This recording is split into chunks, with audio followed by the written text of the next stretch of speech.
होने वाली बहू। शादी के पहले से ही विभा को कपड़े धोने का बड़ा शौक था। कभी नल के नीचे तो कभी तालाब के पास। अरे मेरी नीली वाली लुंगी नहीं दिख रही है। विभा की अम्मा, कहाँ रखी है लुंगी? अरे वो तो विभा ने परसों ही धोकर रखी थी आपकी अलमारी में, देखो वहीं होगी। वो ना मैंने आज धो दी, मुझे लगा कि गंदी हो गई होगी। अरे कैसे गंदी हो गई थी? उसे तो मैंने पहना भी नहीं। हे भगवान, इस लड़की के कपड़े धोने की आदत से परेशान हो गया हूँ मैं। जितना तो घर में राशन नहीं आता, उससे कहीं ज्यादा डिटर्जेंट पाउडर का खर्चा है। इसकी शादी करवा दो, शादी जाए अपने घर में ही करे काम, फिर चाहे घर के कपड़े धोने हो या पूरे गांव के।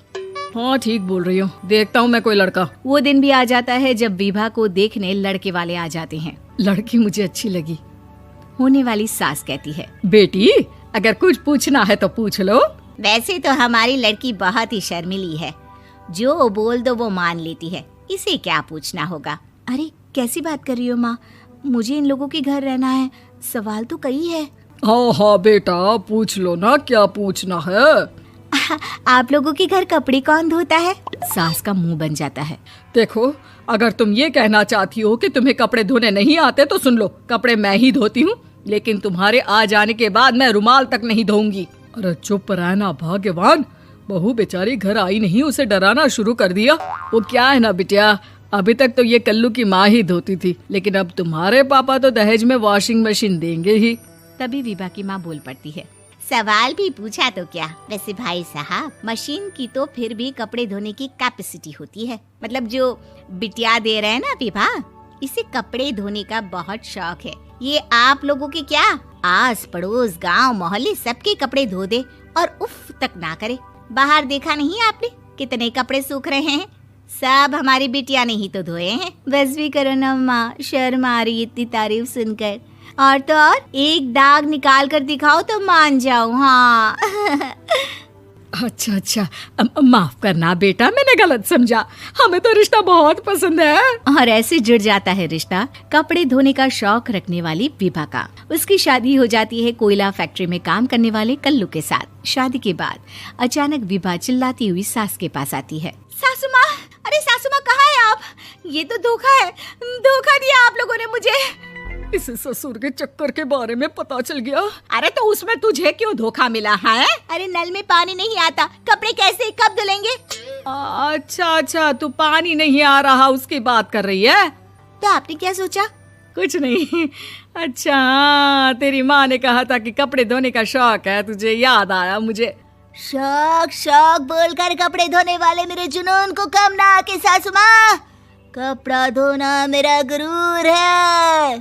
तभी पति भी वहाँ आ जाता है। अभी अभी मैंने इसे सनी देओल की फिल्म दिखाई है, उसी के डायलॉग मार रही है माँ। अच्छा सुन, साफ साफ बता रही हूँ, पानी सुबह 4 से 6 और शाम को 10 से 12 आता है, समझी? विभा टाइमिंग सुनकर हैरान हो जाती है। ये क्या भूतों का मोहल्ला है? सुबह 4 बजे उठकर कौन कपड़े धोता है? 4 बजे टंकी में पानी जाता है, फिर सारा दिन धोना ना, किसने मना किया? अरे कैसी बात कर रही हैं? 200 लीटर की टंकी में कितने कपड़े धो लूंगी मैं? सुबह ही उठ जाऊंगी मैं। अब क्या था, विभा सुबह 4 से लेकर रात के 12 बजे तक कपड़े ही धोती रहती। एक रोज सास पड़ोस से निकलकर कहीं जा रही होती है कि साथ वाली कहती है, हाँ कल्लू की माँ, जरा ये बताओ कि 2 साड़ी है, 2 ब्लाउज और एक पेटीकोट और एक नाड़े वाला लंबा कच्छा। हाँ तो? अरे तो क्या, कितना लोगी धुलाई ये बताओ। धोबन दिख रहे हैं हम क्या?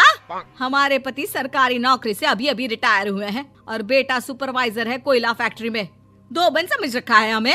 हाय रे कल्लू की अम्मा, माफ कर दो, वो तो मोहल्ले में यही सब बता रहे थे कि तुमने बहू को कपड़ा धुलवाने के काम में लगा दिया है। सास को पड़ोसन की बात सुनकर गुस्सा आ जाता है। वो घर पहुंचती है जहां घर के बाहर ही इतने सारे कपड़े सूख रहे होते हैं जितने कि किसी धोबन के घर पर। अरे ओ कल्लू की दुल्हन, बाहर निकल।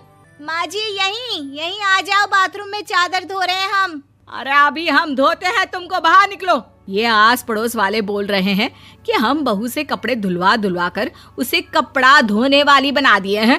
अरे छोड़ो ना माँ जी, किन लोगों की बातों में आती हो? आस पास के लोगों का तो काम ही होता है कि वो किसी तरह सास बहू को लड़ा दे। बहू सारे घर के कपड़े धोती है, ये क्या कम है? बोलिए। सास को भी लग जाता है कि वो बहू का ये सनकीपन नहीं छुड़वा सकती, इससे अच्छा है कि खुद ही चुप हो जाए। एक रोज सास और बहू मंदिर जाते हैं, जहाँ सास की साड़ी वहाँ खड़ी भीख मांगने वाली से मिलती है। माँ जी क्या बात है, आपकी साड़ी उस भिखारन से कितनी मिल रही है ना? हाँ हाँ, देखो तो दोनों की साड़ी मिल रही है। क्या बात है कल्लू की अम्मा, तुम खुद को तो अफसर की बीवी बताती हो और ऐसी सिंपल सी प्लेन साड़ी पहनकर घूमती हो। सिंपल और प्लेन नहीं है ये साड़ी। तो क्या सोने के धागे से फूल बने हैं? कुछ भी सासू माँ, कुछ भी। हाँ, बने थे इस साड़ी में सोने के धागे से फूल। मेरे पति लेकर आए थे मद्रास से स्पेशली मेरे लिए 10,000 की। ताहे भाई साहब इस भिखारन के लिए भी सेम टू सेम साड़ी लेकर आए होंगे 10,000 की। सास उस वक्त तो कुछ नहीं कहती, लेकिन बहू के साथ घर आती है और अलमारी से एल्बम निकाल कर लाती है। ये साड़ी देख रही है, ये वही साड़ी है जिसे मैंने अभी पहना था। इस साड़ी में ये जो चमकदार फूल दिख रहे हैं ना, ये सोने के धागों से काढ़े गए हैं। लेकिन तू लोकल वॉशिंग मशीन ब्रश से घिस घिस कर सारे फूलों को निकाल कर साड़ी प्लेन कर दी। मुझे माफ कर दीजिए सासू माँ। और तो और, जब मैंने तुझे तेरी गलती के लिए कुछ नहीं कहा, लेकिन तूने तो सबके सामने मेरा मजाक ही बना दिया। क्यों? बहू को समझ में आ जाता है कि अब से उसका कपड़े धोना बंद।